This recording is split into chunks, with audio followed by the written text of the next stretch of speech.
All right, we're live. This is good. Woohoo! Woohoo! I like it. We got a little bit of an audience going as well. This is good. All right, so welcome to OPN, which is Open People Network. And what we do here is we like to chat, talk about stories, and figure out all the cool things that we can get out of other business owners and entrepreneurs and C-level execs and all this good stuff around the world.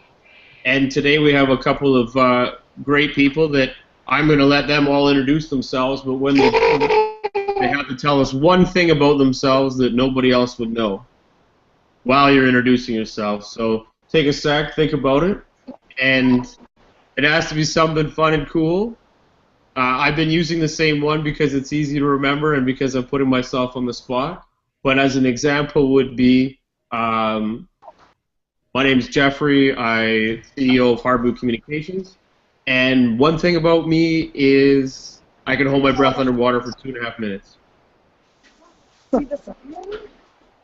I have no idea if that skill will ever be of use, but one day it may and may not. So I will turn it over to you guys. Why don't we start with Tim? So Tim, give us a little bit about yourself, what you do, and a little tidbit on something we don't know. My name's Tim Ray. I'm CEO of Carnivore Club.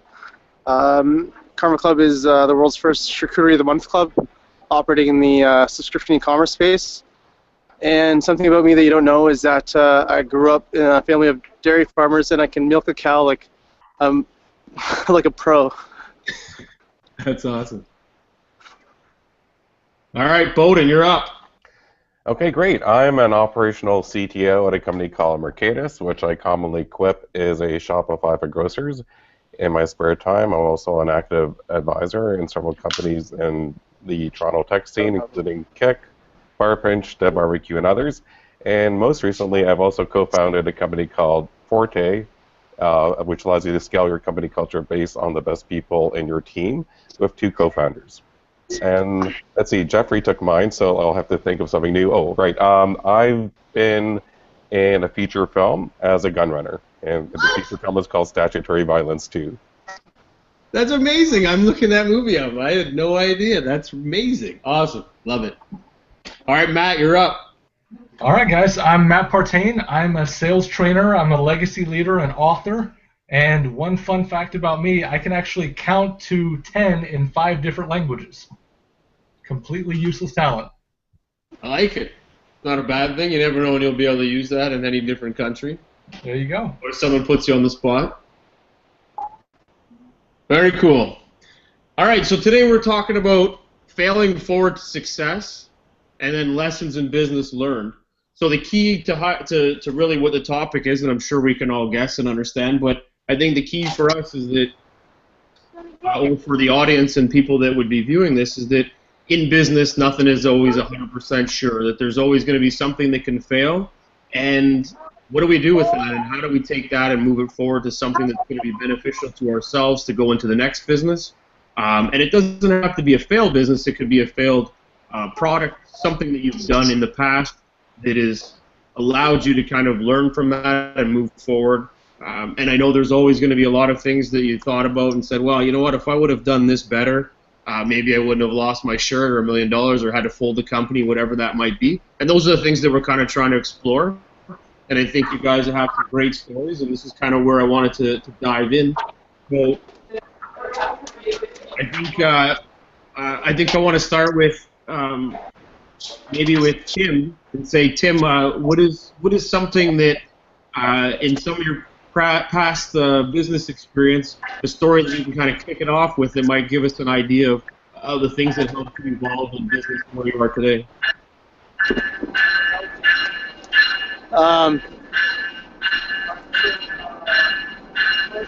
We'll start with somebody else first, because I gotta catch this train. 1 sec. Okay. Bohdan, you're up. Okay. Well, I'm reflecting back, actually, I guess failure can occur based on a number of reasons. And I guess I've had direct experience, and I've also had the luxury of directly viewing a lot of companies which have started off and failed for whatever reason. One example is a live video streaming service. The company failed because fundamentally the co-founders were also a couple, frankly, broke up. That's obviously hard to predict or anticipate, but these things can happen. With regards to other things that I've seen, it can be everything from choosing the wrong business partner in another sense. It could be hiring the wrong people for a critical role. It could be not anticipating or focusing on metrics which are not relevant to your ongoing growth.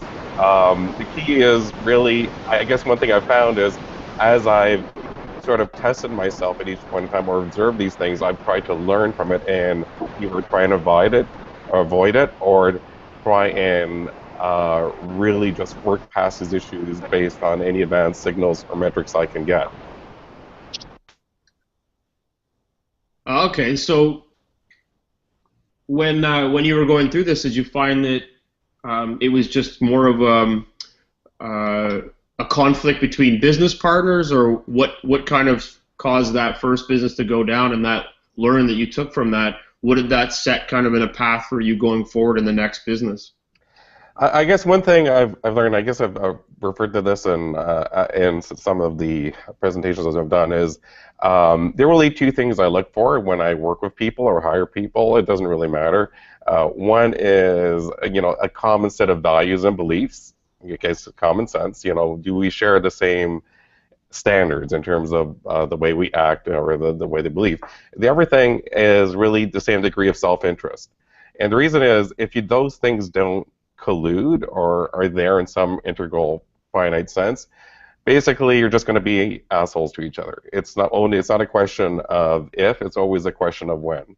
So when I work with people, it doesn't really matter if it's like even in the case of Mercatus, I made sure that there was a high degree of commonality in terms of the value system as well as degree of self-interest. It sort of worked for me time and time again, irrespective of the relationship that I enter. No, that's fascinating, because that carries through quite well in everything you would do in business, because if you don't have a personal interest and kind of things on the line and you can't blend well with each other, then you're right, things are going to end up turning over later on, right? Correct. That's pretty interesting. It's those things that when you're running and gunning, you don't always pay attention to, right? Well, it's easy. It's a part of our human nature. We tend to self-rationalize, right? Even when we hire people, that person's a rock star. They're going to be so brilliant. I'll just make it work. But what happens is it doesn't work. You start hearing rumors that he or she just doesn't play well with the rest of the team, and you try and work with that person, and in the end, you wind up letting that person go. And that, same thing can happen with a business partner or any other business relationship. No, that's a good point. Matt, how about yourself? Yes, sir. Well, I mean, I've definitely tasted failure a time or two. Who hasn't? When I was 19, one of my best friends and myself, we started our very own marketing company just out of the blue. We came from the supplement industry, and we had this idea. We started out with door hangers, like little plastic bags, throw coupons in, literally walk in neighborhoods and hanging them on. In about 3 months, that turned into a full-fledged advertising magazine. I mean, it had a 50,000 subscription base. We were in 4 different areas all over Missouri. I mean, it turned into something pretty big, pretty quick. But I mean, we were really in trouble, pretty much from day one, because we had no idea what we were doing. It wasn't our area of expertise, so to speak. And the competition was super, super thick. With a lot of other players in place, everyone was chopping their prices down. It eventually came down to like a break-even scenario. We're giving it away for nothing. And I mean, that's never going to be a winning solution for a business, right? And how did you carry that forward into what you're doing now? So what was the kind of lesson learned, and how did that impact kind of everything that you're doing now going forward, or you have been doing going forward? Well, with everything that I do, I'm always willing to take risks. With any venture at all, because with no risk, there's not going to be any reward. And one thing that I really learned, the initial mission that we were on with the company, I mean, it was alive for 4 years, but it was far from thriving. It was like a wounded animal, But with basically what I learned from it is I would have shared more of my why with the company, because we didn't want to just have an advertising magazine. We wanted to have the nicest looking premier piece for businesses to feature themselves in, with the largest distribution base, both internet and direct mail media covered, which nobody at the time was doing. And we wanted to offer all of it for a fair price that any business can take advantage of. But I don't think that mission statement actually came across back when we were trying to really push it. So I guess going forward, you've kind of made those changes now to kind of figure out maybe there's more planning, there's more understanding that what the competition's a lot tougher. We need to take a step back and figure out where they're going to jump in and how we need to protect ourselves to go forward. And absolutely. Does that mean that you're trying to create something unique now, or you can still do what the rest of the world's doing? You just have to take maybe a more programmatic approach to how you do it? Well, the thing is, it really doesn't matter what industry you're in or what product or service you have or represent. The simple fact is, everybody has the same product that you do in some form or fashion. You have competition, and they may have a better product or better service. You might be the one on top.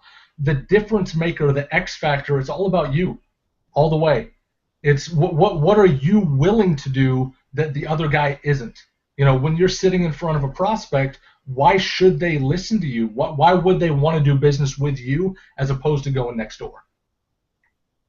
So everything that I do, I take very calculated risks. So it's not gambling like it was back in the day. When you gamble, everything's up in the air. If there's a heavy loss, I mean that could be the final straw, right? But with a calculated risk, the losses are factored in. And when they're factored in, not only are they acceptable, but you could even put contingencies in place to prevent them from even happening. So because you've taken the learning, so kind of the same lines of what Bohdan was saying, is that because you've gone through the ringer before, you've learned from it. So as you start to build out the next business, you start to look for these avenues, and you also see the red flags before they happen. So you're able to make changes before. Nope, that's pretty cool. Tim, can you hear us?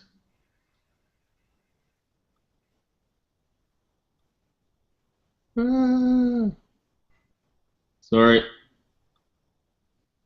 Just want to make sure that there's... Tim, can you hear us now? Oh. We can't hear Tim.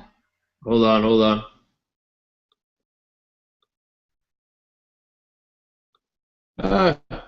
Maybe we're losing you on the volume.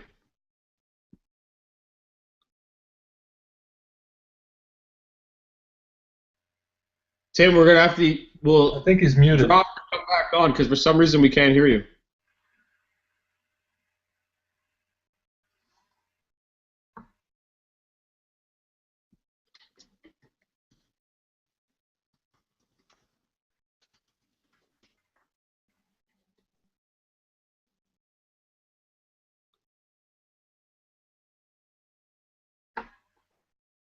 We can't hear you, Tim, so maybe jump off and jump back on. There we go. Sorry, guys, not sure what happened. That's all right. We got some technical difficulties. We're figuring it out. Exactly. How big, Grandma? There we go. So, Timmy, based on that that question, what were your thoughts around the same idea, kind of how what Bohdan and Matt were summarizing? What are your thoughts? Yeah, I mean, example of where I failed and trying to learn from that. I like a lot what Bohdan and Matt were talking about, especially Matt talking about taking a strategic risks and not those just pure gambles. My first kick at the can was a venture in the group buying space. My first e-commerce venture was a company called Food Scrooge, and that was a bit of a whirlwind where we launched, and a lot of our assumptions for how we were going to scale a business were fundamentally flawed as far as what we thought our customer acquisition costs were going to be, and how quickly we were going to scale. Fortunately for Food Scrooge, what it was a group buying platform that basically facilitated selling bulk frozen meat directly from the food service channel to end consumers, and used independent grocery stores as pickup hubs, basically using that as a customer acquisition tool for the retailers that exchange for free labor. Because how unique that model was within the group buying space, we were actually able to sell that company 10 weeks after we launched to WagJag, and what was actually a competitive bid situation between WagJag and TeamBuy. And the main reason why we sold so quickly was because we had a bunch of cash left in the bank, but we were burning through cash a lot quicker than we thought, and a lot of our fundamental assumptions were wrong. And so as soon as we our guess on some of our market assumptions were wrong, we really had to reevaluate where the company was headed. And we thought trying to negotiate a sale with a bit of a war chest in cash where we weren't in a desperate situation was probably the best bet. And it actually enabled us to have a soft landing for failure, where we had acquisition for a 7-figure deal, whereas if we tried to probably fight longer and do the slow burn, we probably wouldn't have been able to negotiate that type of a deal with only a 10 weeks after our launch. So similar to what the other guys are saying, when you launch a company, I think the things is you launch with certain assumptions and certain metrics that you think are going to hold true, and if they don't, you really have to ask yourself the tough questions to either fail quickly or change your model. And did you find that because you changed the model, well, you evaluated your results and where you're going, did you find that now that you've been able to do that, that your next steps when it came to your next business, that you put a lot more planning in front of it and you started looking at it instead of estimating metrics, you did more market evaluations, you were doing things differently because you didn't want to go through that risk again? I'm sure there's a lot of headaches and a lot of stress. So did you try to change a lot of that the next time, or you kind of just go all in and figure it as you go?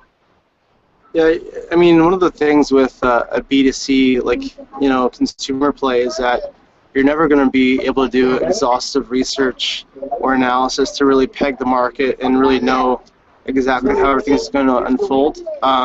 When you're doing a B2B company, usually you have, if you start as an agency company like yourself, and then you start to build products, and when your product hits a home run and you have an anchored customer that you can scale with, that's a really good strategy. When you're doing a B2C play where you're relying on thousands of smaller transactions, it's really tough to gauge, because a lot of times consumers don't know what they want until it's offered to them.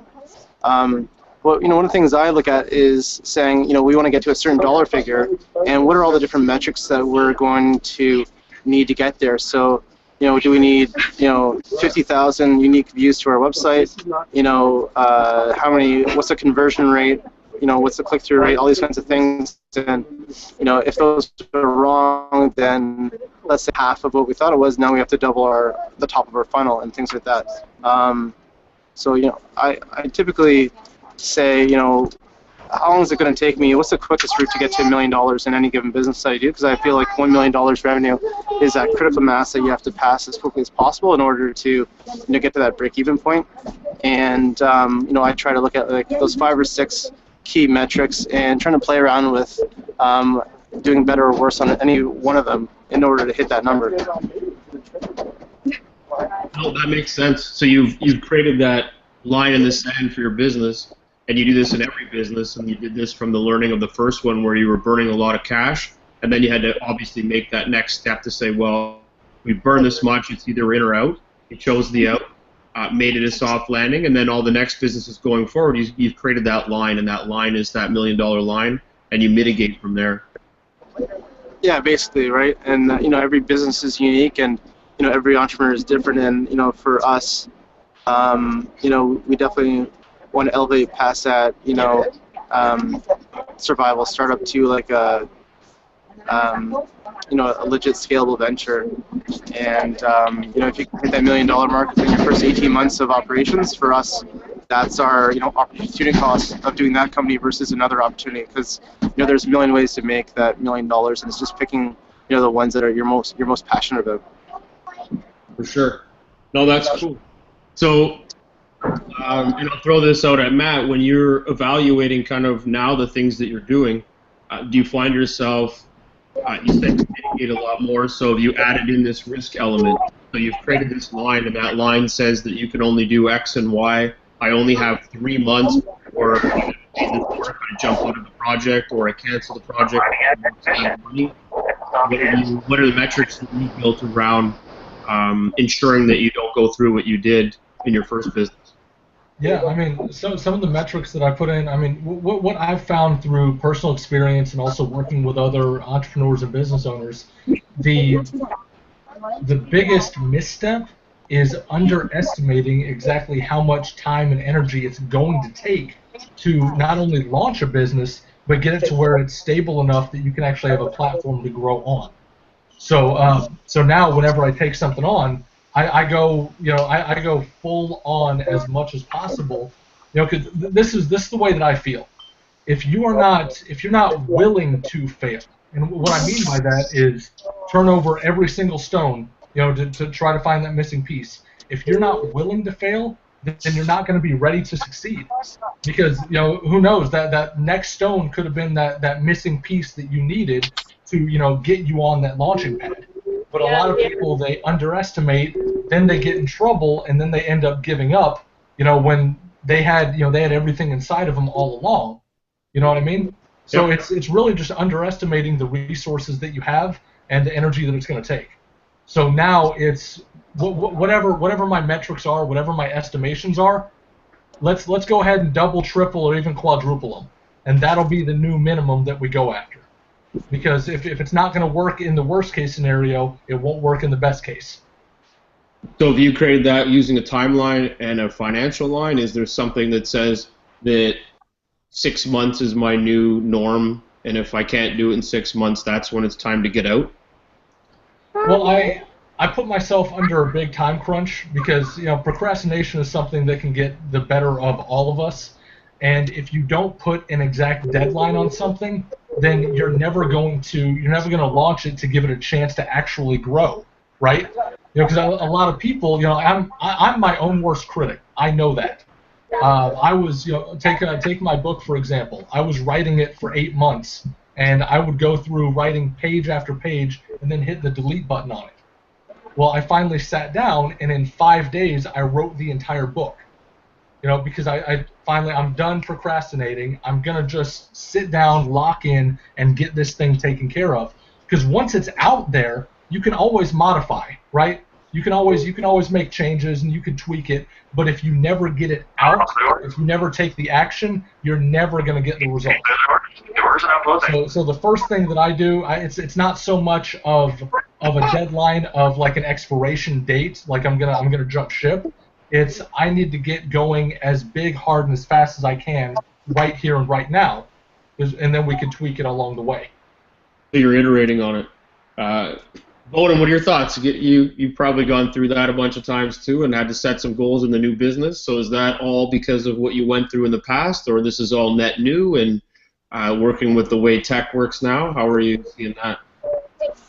Well, generally, I agree with a lot of the points. You definitely want a market of some sort, an addressable market. You definitely want to know, you want some level of competitive differentiation, given the competitive landscape. You definitely want to make sure that you have the appropriate team. But even if you have everything going for you on a piece of paper, including funding, you can still fall short. I think the one thing which I'm not sure has been addressed is the focus on execution. I think you always hear about these people that say, but I had that idea, of Facebook 20 years ago. Well, guess what? Real life is all about execution. The reason why Facebook exceeded all parameters, the reason why Google exceeded all parameters is they continue to execute.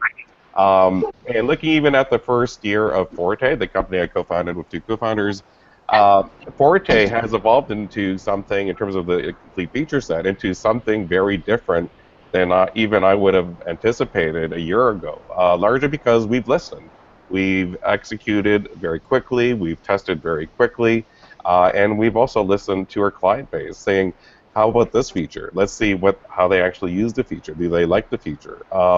So this concept of always testing yourself, testing your product, listening to, doing a lot of active listening as to whether there's actual traction or that will facilitate either augmented business model or even new source of revenues based on your product is extremely important. And do you say you pull all of that because of your past experience? Like, I think it always has to come back to the world always thinks that you can just hire young and don't worry about anything else, and experience means nothing. But it sounds like some of this probably is lessons learned, or is this just kind of the new form again? Well, the good news is that you can actually gain a lot. Obviously there's a video or article about everything, but I do believe that the fact I've been through the grinder a few times, a lot of it is intuitive for me. Like, I don't feel, obviously I'm always learning. I probably spend easily 5 to 8 hours every day, reading articles, trying to learn something new, or gaining insights into what works, what doesn't work in a given market. So that's everything. You should always be learning, testing yourself, questioning yourself, extending yourself, if as a leader in the modern age. Nope, fair enough.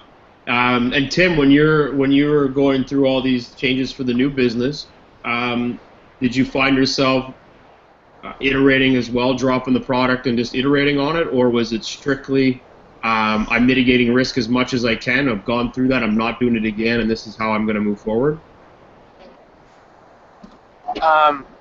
So, I mean, on the first company, Food Scrooge, it's tough to actually alter our offering, but we were constantly trying to improve our supply chain, a lot of our execution as far as tangibly, the customer experience when they would receive their orders inside of our pickup partners. We're always trying to tailor our message for PR and for marketing efforts. Trying to find hot points where we can get free editorial coverage in order to drive down our customer acquisition costs through free editorial coverage. Yeah, so I mean, Food Scrooge company was custom developing a website on an idea based on an emerging sector within e-commerce and really learning on the fly. At the end of the day, we knew that the idea was great, but our ability to scale with, and when we had the likes of Groupon to compete against with regards to, ad dollars, and if we could just plug that model into an existing group buying space that or a company that already had the audience, it would basically be like turning on the switch. That was a hypothesis, and it turned out to be right. And White Jag Grocery, which is what that company became known today, is still operating strongly. Well, that's obviously a good thing then. So it's lessons learned. They were able to take it and go somewhere with it, and then of course you took that and moved on with it as well. If there was 2 things that you could state that an audience could take from failing, what would those 2 things that you took the most from it, and call it a fail or not, just something that happened in your past that allowed for you to move forward, what would those 2 things have been? And anyone jump in. Just looking for 2 things or 3, whatever you think is valuable to you that you took from your first experiences and said, you know what, I'm not going to do that this time. It's kind of like that I changed jobs and you're like, when I go to my new job, I'm not going to take lunch at 12. I'm only going to do it at 1 for 15 minutes. Like, what are those 3 things that you tried to carry forward from your past that helped define where you're going now? Jeff, if you want, I can start. Really, the 2 things that I think have always stayed with me is hire or work with the appropriate people, no matter what. Like, you have to have the right people on the bus on your journey, or you fundamentally will not be able to execute whatsoever. And that means you have to have people that truly complement yourself. Like, I am more of a product technology guy. So I look for people that complement my skill set so we can form effectively a more cohesive, wholesome unit that will execute on a business plan. The other thing is always test your models, test your theories, test your hypotheses.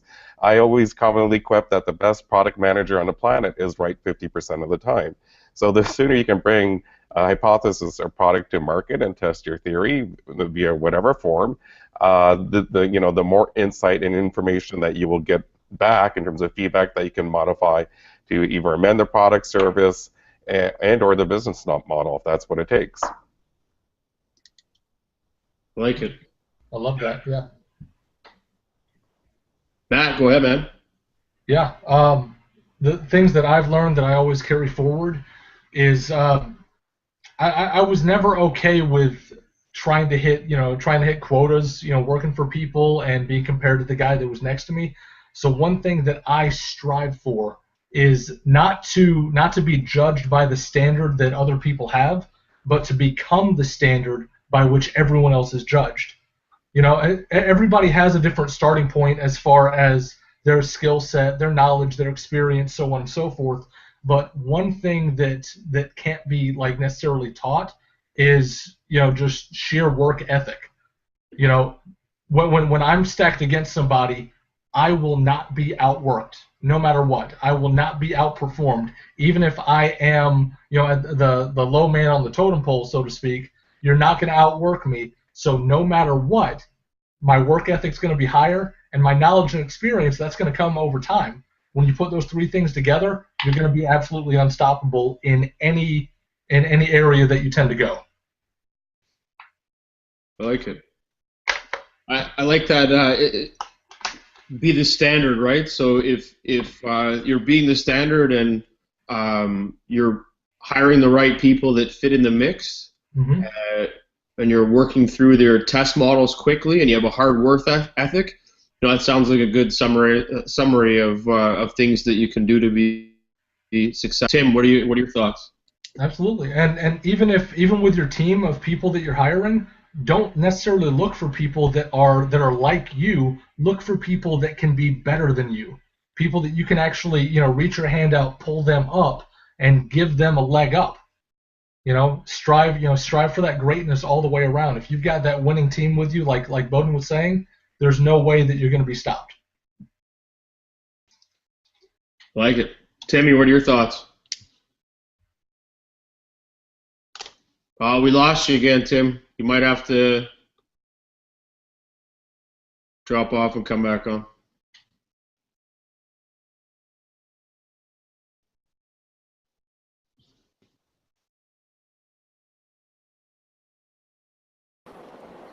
There we go. You're good. Yeah.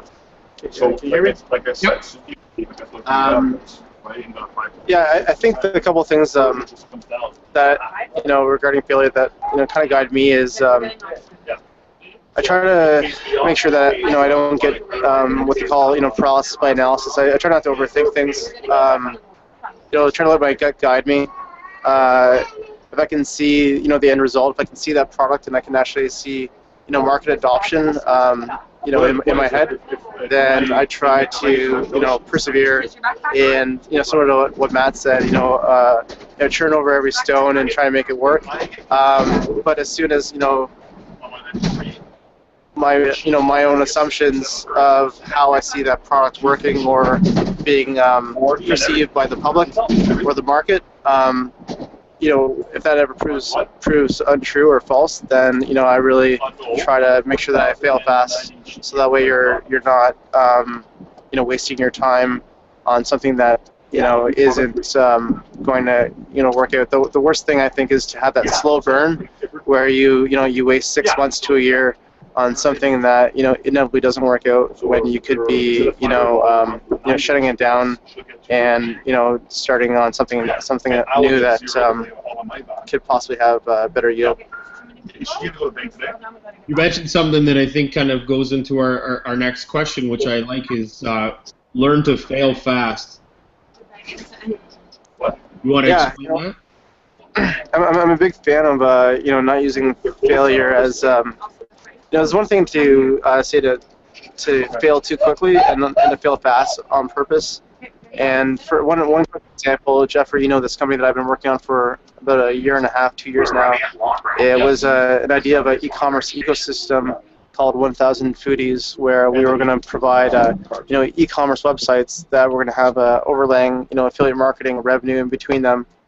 And this is an idea I was super passionate about.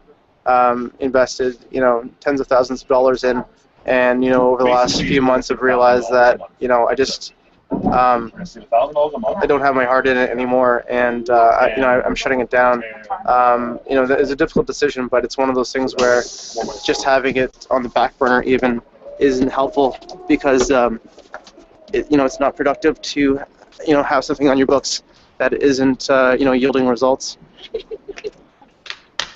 No, I think that's a valuable point. I think that learning to fail fast, but you made the impactful statement of knowing when your heart's not in it and when you're not feeling it anymore, and that there's a point in time where you have to, draw the line and step over it and move away from something. Bohdan, what are your thoughts on that? One, I do agree. I guess I've been lucky to always been involved in something that I've been passionate about, largely because I've been kind of selective in the projects at the beginning. So it's one of the, I kind of look for three things whenever I begin a project of any kind, whether I work for a company or work with people or start a company in the last case. And one is the product itself. Is it something that I truly believe in terms of its overall product vision, over its intended product trajectory. Two is the people that I work with. Again, I'm kind of passionate about this kind of intrinsic cultural linkage between myself and other people that I work with. And I believe that has helped me truly focus my efforts towards success. And I guess while you were going through these different businesses and being able to kind of be more selective, you mentioned the people thing. So does that, when it's failing fast, I'm guessing you're already looking at the people as being that fail result. So if you don't get along or understand or see the vision of where those people are going, you don't even make that step forward. So you technically are failing fast because you are involved in a lot of different businesses. So if you don't see the value or the need in those people, you're not just signing up for the hell of it. It just is you stepping off quickly and walking away and not even bothering with it, right? Correct. I look for subtle signs. I look for, what's really motivating them, the self-interest. Are we really on the same page? Do we believe in the same values to a larger degree? I actually, by the way, that does not mean that we're of the same persona. Personality does not mean anything to me. At least, I want actually blend of personas. That's where you get discourse. That's where you get some sort of a healthy conflict or creative destruction to some degree in terms of idea generation. You want different personas to be in the mix as part of that process. No, I like that. So you got to go outside yourself, and I guess in a way you're believing in people too. You're going outside of your own comfort spot and seeing where those people can take you with what they're doing, versus trying to find people that are so like-minded that they can't fail because they think the way you do and everything else, right? Well, that is a danger. If you have people that are of the same mentality or the same just thought process, you're going to get groupthink, and you're not really going to get innovation in a material degree. And innovation, throughout the life of a company is how you can continue to competitively differentiate relative to the landscape. Fair enough. And Matt, what are your thoughts on this fail fast and figuring out kind of where you go quicker than kind of letting you've already kind of talked to a lot of it by saying that when the way you focus on things, you drive forward hard, but is there a fail fast mechanism that you have built in as well over time? Well, yeah. I mean, if you go after a project with everything that you have, you literally flip over every stone, you use every resource that you have available, you're going to find out very, very fast if this is a model that can continue. And that's the best way to do it, is to fail fast, because if it's not going to work, then rip that Band-Aid off. Be done with it and move on to the next project. But to go on with what Bohdan was saying, he was talking about a team and getting like you don't want to have everybody necessarily of the same persona. I completely agree with that. Because success it's a team effort, all the way. We all know this. Teamwork makes the dream work. We've all heard these different iterations, right? But a lot of people they don't want to admit where their weaknesses are, and that's ultimately the downfall of a lot of businesses, companies, entrepreneurs, you name it. And you're only as strong as your weakest link. So if there's something that let's say you lack the skill of, or you don't have the time for, or let's just say you just don't like to do it, you can always pair up with somebody that is their strength, and then I mean you're going to be rocking on all cylinders. No, for sure. And that might not always be the easiest way to do it, but finding the people that fit those skill sets are obviously a key for anything, but it's not always the easiest person or thing to find, right? Yeah. No one said success was easy. Failing, that's an SOB, No, that is very true, very true. Who's your, based on, I guess, well, two questions, so we'll make them twofold, but who's your biggest critic? Who's my biggest critic? Who's your biggest critic? Me. I'll ask the other question after. Me. All the way. So you don't feel that it's your team? That your team's all over you for certain things? Your biggest critic is yourself on being a perfectionist? How does that shape? Yeah, I'm a perfectionist in what I do, and that's really I've stood in my own way because I don't want to put something out until it's completely done and it is perfect. But something that I've realized, I've learned a very hard lesson, and it's through loss. I've lost family members at a very young age. Time is extremely precious. And something that I always promote to my team and my followers, this is where great ideas, are born, right? Great ideas, great concepts. This is where they also die. If you never give them the breath of life, if you never take the shot, nothing's ever going to happen with it. So that's something that I firmly believe in. So I am my own worst critic, but I've learned to look at myself, from another perspective and just throw it out there and then work on, revamping it later on. And that's something, like I said, a lot of people don't do. They don't want to admit where they're weak. We are stubborn by nature. And you mentioned comfort zones earlier. Success doesn't lie in your comfort zone. That's where you're doing your day-to-day. And our day-to-day, we get our day-to-day results. If you want something new, you have to. There's no question. You have to go out and do something new. And even if you fail, who cares? Everybody's failed. All success comes from failure. Like I said, if you're not willing to fail, you're not ready to succeed. You got to be willing to go all in, go after what you want, and be smart about it. Like, Bohdan, he said that he's very selective about the companies and the projects that he gets involved in. And I love that, man. You're blessed enough to be in that position. A lot of people, they've had to go by the skin of their teeth. I've got this project, I've got this idea, and I think you'd be perfect for it. Okay, let's go at it. Let's go full steam ahead and see what happens. So a lot of people they don't necessarily have that, and that's where passion can die off. If you're in a project for the wrong reasons, it's an opportunity, but it wasn't really where your heart was, right? So that's where a lot of passion can die off, and without passion, without that why that I spoke about earlier, you're not on a mission. You're not growing something. You're really just going to work. You're just calling somebody else boss. That's all it is, even if it's yourself. Do you want to have a job, or do you want to have a business? Do you want to have a community, a family, people that you can connect with and rely on? Bohdan, it's getting me excited. I feel like I want to start a new business now. Well, I do anyways. But yeah. How about yourself, Bohdan? Who's your worst critic? I definitely resonate with what Matt said earlier. Generally, I do understand. Like, I think as entrepreneurs or senior people, or senior executives, we are all self-driven. We have to be. That's part of our mantra. Like, we were driven to get to where we are in the first place. But when I reflect, I think that for me, the toughest critic is honestly the market. And whether you like it or not, no matter how good you are, the market is going to tell that you absolutely suck.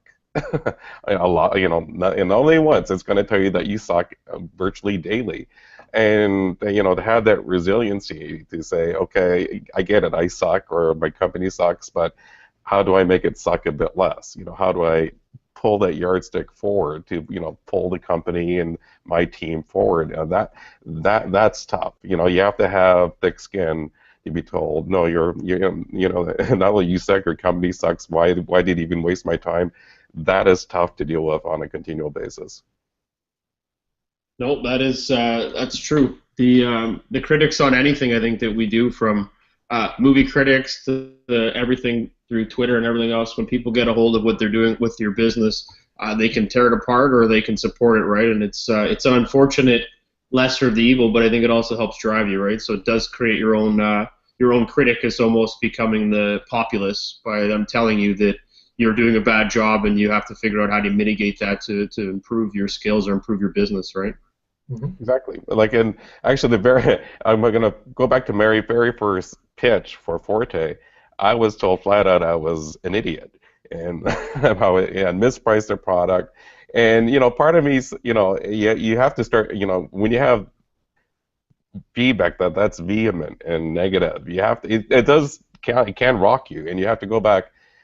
Am I wrong? And you have to be resilient enough to at least sample a few more times. And as it was good because we had our first sale within 2 months after launching, so we bore through it. But to go out into that unknown and into the marketplace where you're getting a lot, potentially a lot of negative signals without a lot of data, that can be really, really tough on the psyche.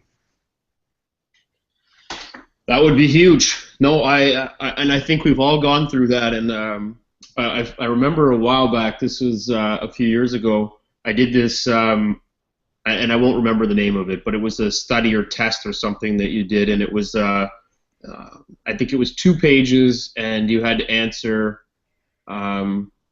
pick a word assimilation between each one, and it came back and told you kind of a profile around yourself. So what was I guess maybe it was if you're A-type, B-type, that kind of scenario. And this was probably in our 3rd year of doing software development, and I wrote this test, and it came back the next day, and I was reading through it, and it basically said that you work way too hard trying to please everybody.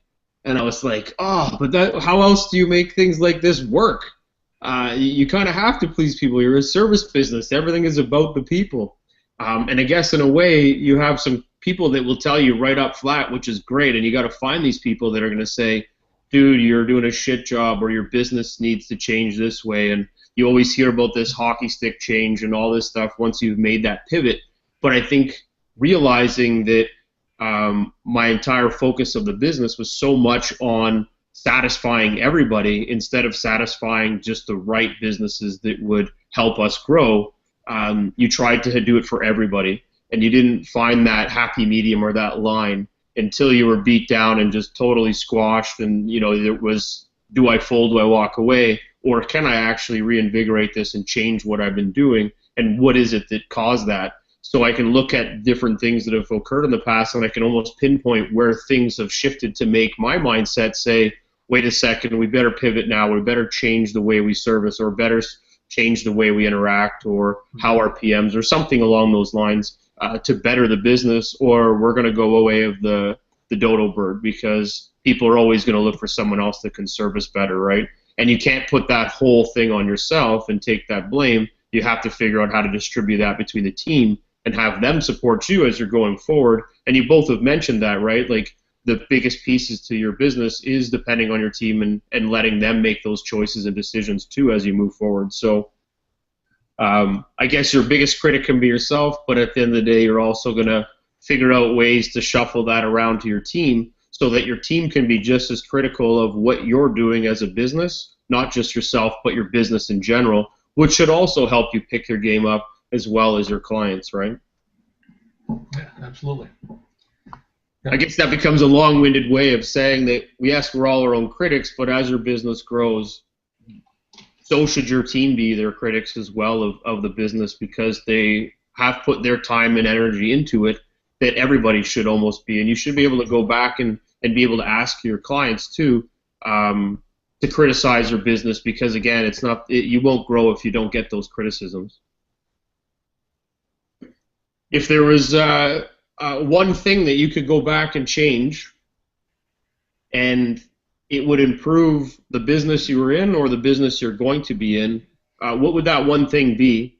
And is it actually worth even thinking about it? Because as an entrepreneur, you're forward thinking. You don't really care what your past was. So to you, do I care? In my mind, I think, it's in my past. It's already bred into me. I'm moving forward. I don't care what happened back there. I care what's going to happen next. Mm-hmm. Well, I mean, I don't like to think about the past, because, like you said, forward thinking. I'm on to much bigger and better things. You know, I'm on a path that was just a little stepping stone. The failures, the ridicule, all of it. It was all, it was just part of the equation, right? But as far as like what I would change if I had to, no questions asked, go back there, was, like I said earlier, share the why. The actual mission that I was on. That's definitely what I would do. Because with sharing that why, everybody they want to help you out. You got that camaraderie there. But when all you're doing is offering features and benefits, and like I said, competition is so thick. I don't need you specifically. I can get the same service or something really close from that guy right there. So that's what I would do. But ultimately, not going back, going forward. Forward thinking all the way, 100%. Bohdan? Yeah, I'm kind of agree. Like, hindsight is 2020. It's always easy to go back and reflect and say I could have, shoulda, woulda. However, I guess if I was the one practice or process that I think would have really have helped me throughout my career or my success earlier, it would have been networking. Like, I really learned somewhat late in my life and career that the power of networking can be immense. It's just not immediately, but their circles and their circles. I think generally people do have this positive affinity wanting to help each other, and and I was kind of the kind of isolationist bent where I was a smart guy, I could figure it out on my own, and maybe I might need help, but I really wanted to try it on my own first. But yeah, the power of networking is immense now, and I really leverage it right now. No, that's a good point. I find that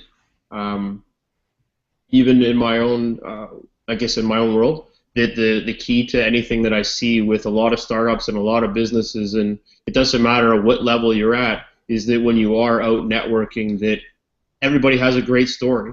Just kind of like what we're doing here, is that everybody's got something they want to share. And the only way to get that is ask. So if you don't ask, you're never going to find out what that answer is or what is out there that you just don't see, right? Everything is basically under the hood until you open up and ask the question, right? But that's an awesome point. And it kind of I think in a way for me in the whole discussion of what we're talking about today, and I think we lost Tim. I'm assuming that based on his connection while traveling that we ended up losing him, unfortunately. But I think to kind of summarize everything, I think everybody pretty much can say that throughout the journey of being an entrepreneur and a business exec, that there was a lot of great learnings that you had from failing a business or getting out of something relatively quick. You learn to fail fast. You learn to work off the people that are part of your business. You learn to network stronger. Stick to a mission, which I really like hearing that as well, Matt, that a lot of people probably don't think about these things at the beginning either when you're just running and gunning. everybody always tells you to build a mission and do all these things, but I think at the end of the day, when you have that focus, I think it really does help, especially as you kind of move through and test out new products. And Bohdan mentioned earlier when you're testing products, and those are the things that are going to come about if you are putting your time into it and really focused. And if it's a window of 3 months or a dollar amount, that if you have that mission, you're going to be able to stick to it and keep iterating until you get it to the right spot. And like everything else, work ethic is always going to be a strong factor into that.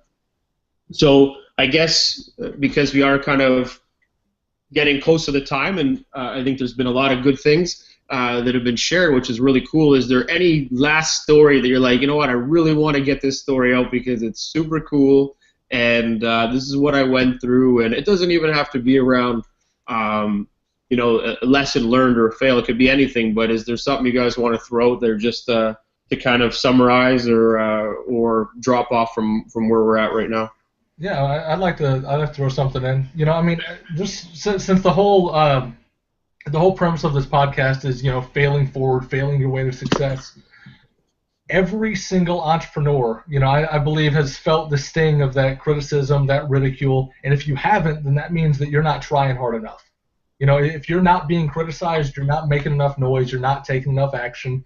And when you're on a new venture, and you find like some time goes by and you get a little bit of success, people come around and they give you that attaboy and all these things.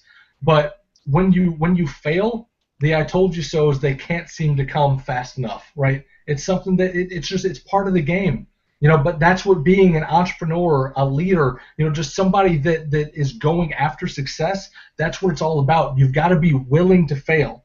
Because just because you don't hit a home run every time you step up to the plate, does that mean you shouldn't swing the bat? You're eventually going to come across something that you are passionate about, that you are into, that you're going to be able to really make your own and take to the next level. But you've got to be willing to go through the pain. You might not experience it. You may never get knocked down, but you've got to be willing to do that. So you brought up having a certain dollar amount that we're gonna throw into something. I firmly believe if you have a product or a service and you have that passion behind it, there is no set dollar amount. You've got to be willing to go all in. Because what if that last dollar, that last deal, that last tank of gas, that last meeting of the day, that can be what changes everything and puts you on a completely different path.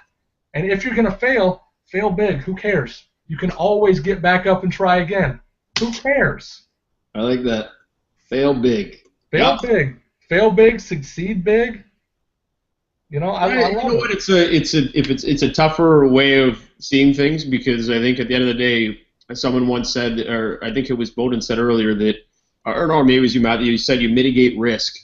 Everything you do is mitigating stuff every day. So you're right. Failing big is a tough one for people, right? Throwing everything on the line to fail big. So, but you're right. If you don't put it all in, you'll never know what you're going to get out. So, even if you get some success, you could have so much more.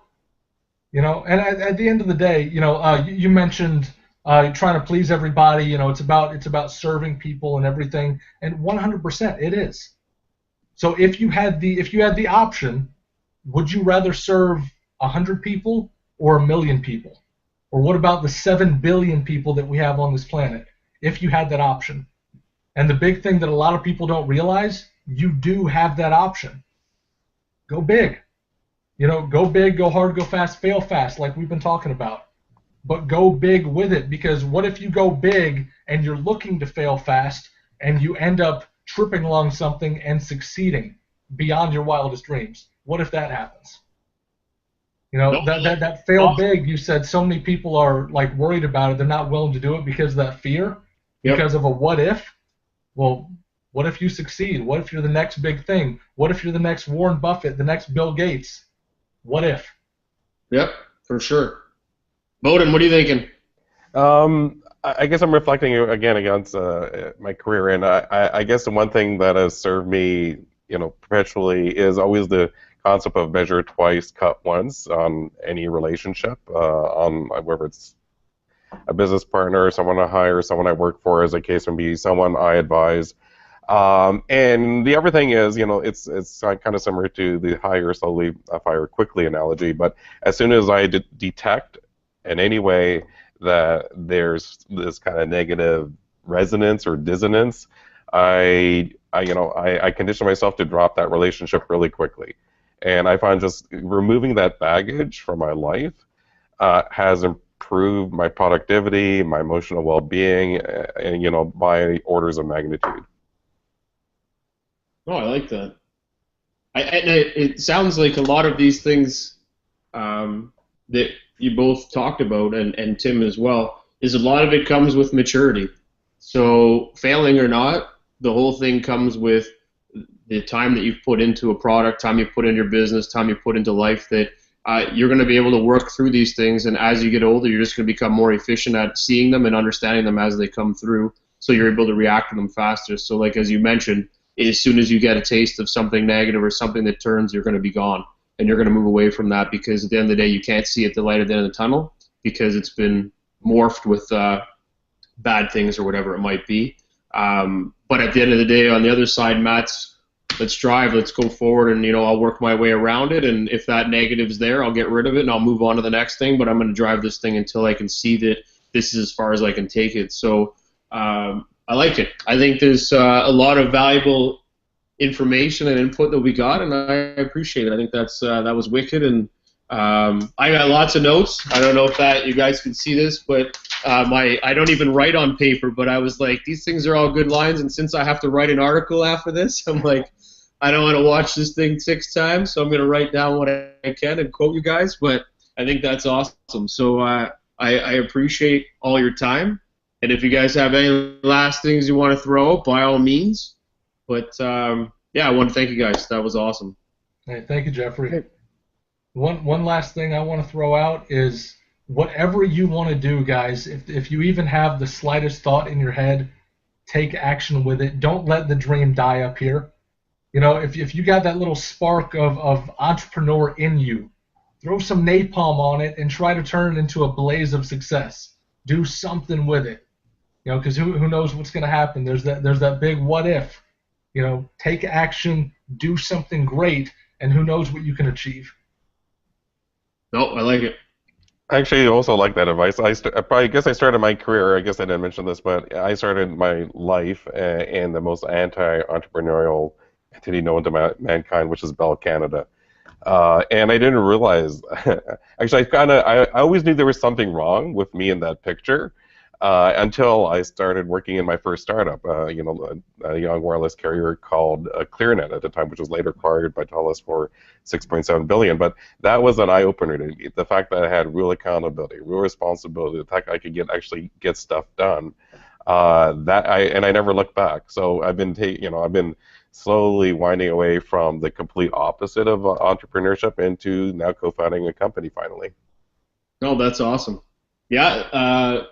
I found it over the years, over the last podcast, the podcasts that we've done, a lot of people did their first jobs were working for the paint companies. I can't remember when you would, as a student, painting, and Bell. So there's always this big mothership that seems to always embrace and take in a lot of people that end up becoming entrepreneurs after. So maybe those are the businesses we need to start off in, get our feet wet so that we can almost become deterred to say, I got to get out on my own and work somewhere else, right? So maybe that was the drawing straw for everybody, is that you got to start in these certain businesses, and that's going to turn you into a rock star later on. Yeah, a lot of people want to talk about an overnight success. I mean, my success is 29 years in the making, far from overnight. No, it takes time, right? Nothing happens overnight. It all takes time. We got to work hard at it, right? That's right. Cool. All right, guys. Well, you know what? I'm going to end it on this note, which was awesome. Keep tweeting and posting all that great content and stuff after. Hopefully in the next week or two, I'll actually have an article written to kind of support all of this with some fine quotes from you guys, and we'll send that out, and everybody can kind of get a second view of the information, but we'll get all this information up and sent out, and you guys can share it around. But I appreciate all your time, and thanks for all the great stories. Dynamite. Thank you so much, Jeffrey. Bohdan, it was awesome. If you guys want to connect with me, just go to mattpartain.com. You can get with me on all social media platforms. Okay, great. I'll do that. Perfect. All right, guys. Okay. Have a brilliant night, and thank you very much. Thanks All right. again. Have a great night. Thanks, guys. Bye.